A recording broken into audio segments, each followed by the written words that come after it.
Hello everybody, my name's Miriam Divine and welcome to another one of my readings.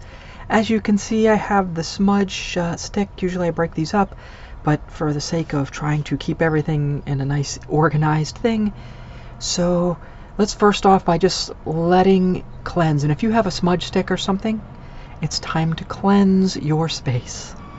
So go ahead and do that, and I'll probably start doing some of that stuff for my witchy experience. In fact, I'm going to put on my little protection ring that I usually wear for my YouTube videos in case there's anybody out there who wishes to send me bad vibes. The evil eye protection. Take care of me. So we're still going with Inanna this week. We'll probably do this right up until the new moon, which I'll definitely work with a Hecate on the new moon and do a reading then. So we're going to draw another vibe card. And I don't think this was going to be as long as yesterday's, but I can't say. It's kind of more ambiguous. You say it's still going to be a little bit long, but not so much.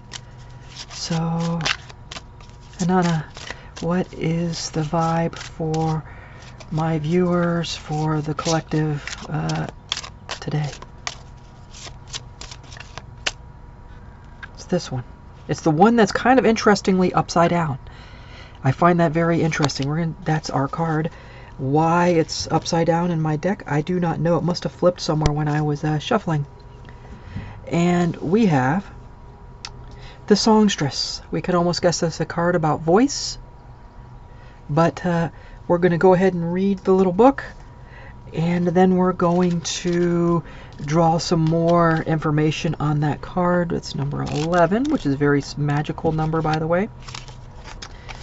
And I will once again get my glasses, just because, you know, you can see how bad my vision is, right? Actually, it's not too bad on camera.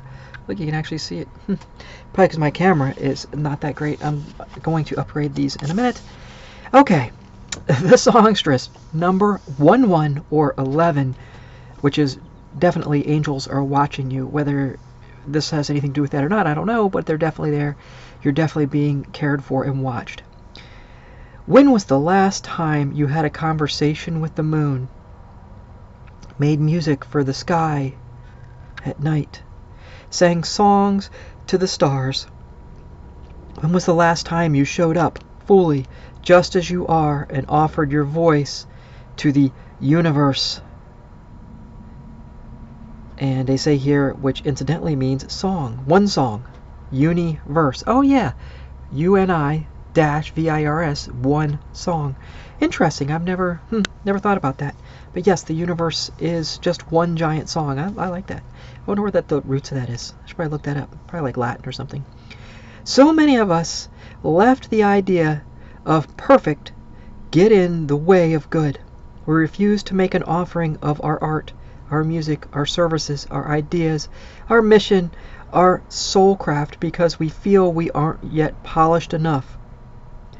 We aren't accomplished enough, not educated, experienced, professional enough, or we are too much, too old, too young, too late, too unoriginal, too much and not enough steal our lives. Somewhere along the way, we let perfect in the door and rob us of our passions and our offerings. Wow, you know, that actually, as I read that hits me so hard. As, you know, always trying. It's good to try to be good. It's good to try to be perfect. But you also can't let that stand in your way of doing things. I mean, you know, is my board perfect where I spilled all the wax on it? Of course not. Do I have these weird little crazy lines for doing shorts? Of course I do. But is it perfect? No. But it is still my art, my form, my way of seeing the universe.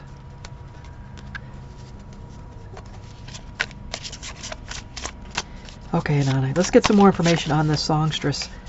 These two for sure. Kind of interesting. They're like back-to-back bookend moons, as you can see, right? That's kind of interesting. So it's probably a lunar cycle of these.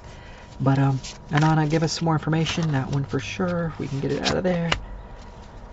And I hear one more draw or one more card.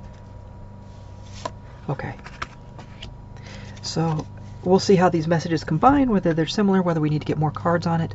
But this is definitely just get out there. And if you honestly haven't walked around out in the moonlight in a while, it's actually, especially the new moon's coming up, you know, it's time to start walking around outside. I know here in the States, it's springtime and it's beautiful outside, especially when, you know, you're walking around outside and there's, you know, the stars are blaring at you. It's one thing beautiful about a new place is the stars.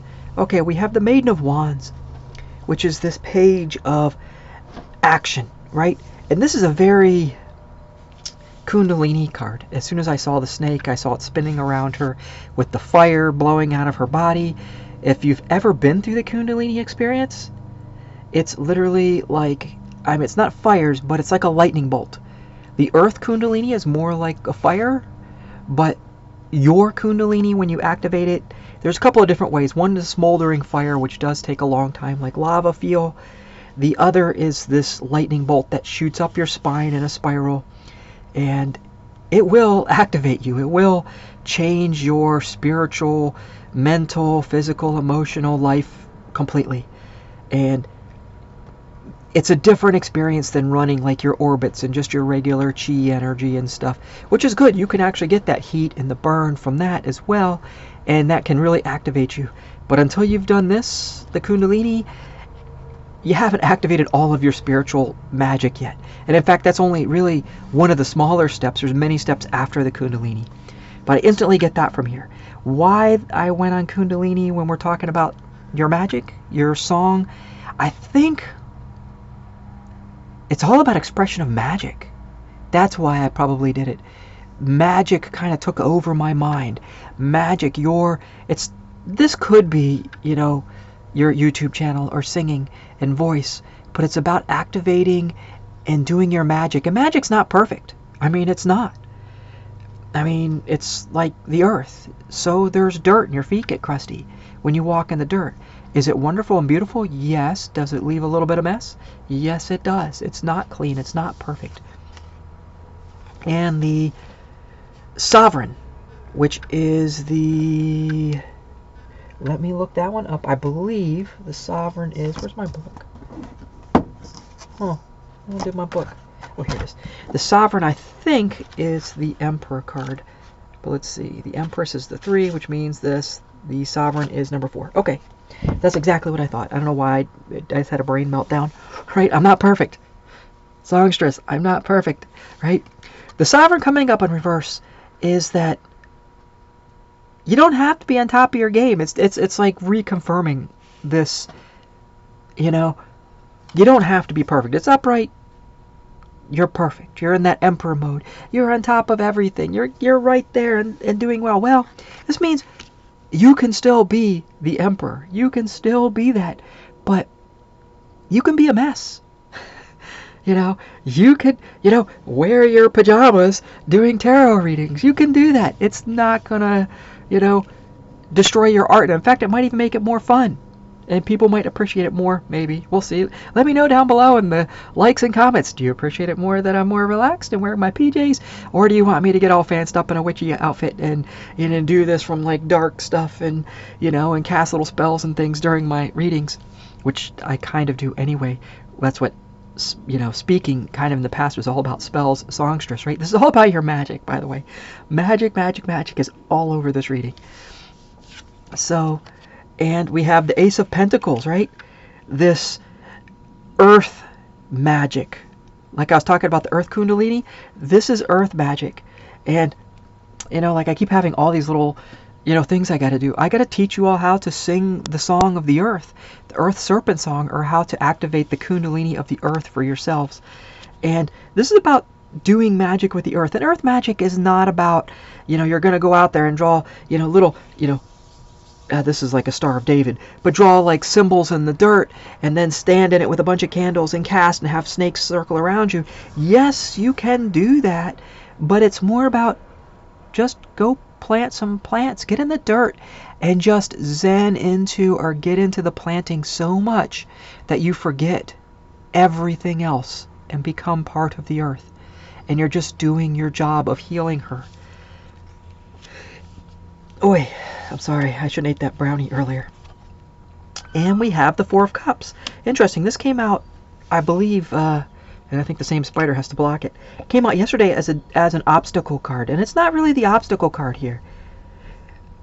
Even though it's upside down, I'm almost getting a little bit of confusion here. You know, almost like you're getting, you know, like this confused laziness. And I hear that's a good thing. Why is confused relaxation and sleepiness a good thing? Because you need to forget. Yes, you need to kind of forget who you are for your magic. And it's not like you're going to, you know, lose your identity or ego, but magic a lot of times you get in your own way, if that makes sense. Your brain, you know, you've read, you know, like the book I just picked out, I had to read about the four of whatever. You're standing in your own way. There's stuff in your way of your creation, of your beauty, of this passion, whatever you're creating. And it can be, I don't know what you're creating. You know, it could be anything, but it's very magical, whatever it is. Even if you're, you know, making, I don't know, writing a book or writing a song. You know, I have friends who are musicians, a lot of them actually, and the music creation process is not, there's some technicality and tools that you've learned, but it's more about magic. I mean, I hate to say, you know, use that term over and over again, but that's what this reading's all about. It's about your magic. And that's what this confused laziness is. That it's not about action. It's not about trying. It's about not about in your emotional super stability. In fact, you want to take that stability of who you are in that circle and kind of I almost see like a ball of water falling and splashing and just spreading out over everything. It's kind of a strange visual that I just got, but that's what I see. And that mess, that confused whatever, it gets kind of everywhere. You kind of dilute into the universe as you, I guess, you know, flow outward into a non-perfect, because that sphere might be beautifully perfect in a water drop or a ball, but when it hits, it's going to spread in many directions. It's never going to go the same. And that's okay. You're not supposed to go the same. Creation, I remember, I can't remember which person said it. It might have been, you know, Jeff Stobbs or somebody, the Apple guy or something. I don't know. Joe Stobbs? I don't know. I remember his name. But anyway, creation is messy. Creativity, magic, all this stuff is messy. That's why it's not Harry Potter, where, oh, I spend my potion 6 times this direction, 5 times this way, say this word and add an eye of newt, and I instantly get this love potion that magically sucks everybody in. It doesn't work like that. Even Harry Potter in that stupid show was not, like I said, it might have been an okay show. I actually enjoyed it. For, you know, me being who I am, to actually, you know, I can separate the show from the writer, because the writer would hate my guts, but the books and stuff were decent. Actually, the books are 10 times better than the show or the movie. But anyway, so, but the magic in that is very controlled, very isolated, like a smudge. Like we just did that smudge in here, you know, boy, my bowl's hot. But we did the smudge in here, and that smoke didn't come out in a beautiful, perfect stream that popped up and made a little beautiful little heart, you know, at the top of the smoke, and said, "I'm cleansing," and you could, you know, and pushed out every window of my house and through each little hole beautifully. No, it came up in a big mess and went everywhere, got all over everything. There's going to be a lingering smell of sage in my space here for a while, right? You know, magic is not clean. So I guess I've said that enough. We all, you know, I don't know how many more times I can say it, but do we need more cards? Yes, an obstacle card. Okay, what is our obstacle? Interesting. She says this deck. Interesting. So our obstacle is whatever pops up here, and we might have to get some clarifiers for this, because this is an oracle deck, and the tarot gives better clarifiers than oracles sometimes. Because oracles are beautiful, but have limits. kind of. Okay, that is our obstacles. Obstacles, unfortunately. Okay, I'm not surprised. The Judge and the Lady of Perpetual Rebirth, and I'm going to look at these real quick. I won't read them out loud for another 10 minutes for you all. So the Judge, I almost get this instant you. And maybe there might be another, but I feel this is more of you judging yourself. And that judge of yourself is very critical. And that at times stops you from, boy, it's like a big poem, right? The Judge card has like a poem that goes on for like 6 pages. Yeah, I'm definitely not reading that for you. Okay.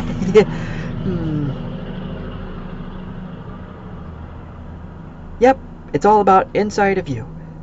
Trust yourself. So, this is like your ego. And this card is also, see how it's like up in her brain in this picture? And her lamp is dead. See how the lamp is not lit? The stick is not burning.